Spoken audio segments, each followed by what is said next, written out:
African spiritual teaching. When Many of you, you'll notice that the second you get in some type of relationship, something will happen to spoil that particular relationship.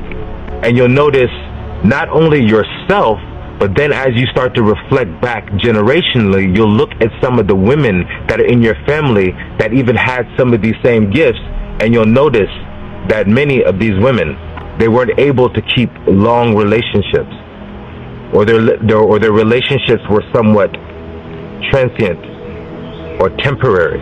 And many of you, you desire love and connection, but for some reason, I'm sure many of you have noticed that when you get this, that your partners or the men that you're with actually begin to take from you and drain, and they progress and somehow get better, but you somehow become drained, and it's as if something has taken from you.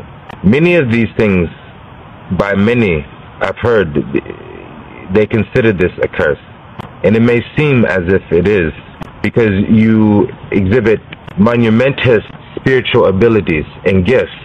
However, when it comes to connection, love, and relationship, there's something that's missing.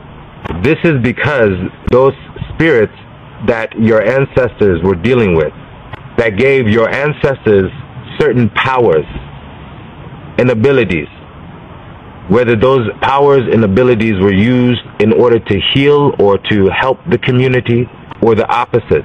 Those powers of those spiritual beings still exist within the family and within you. And the symptoms of those spirits are these abilities that you have.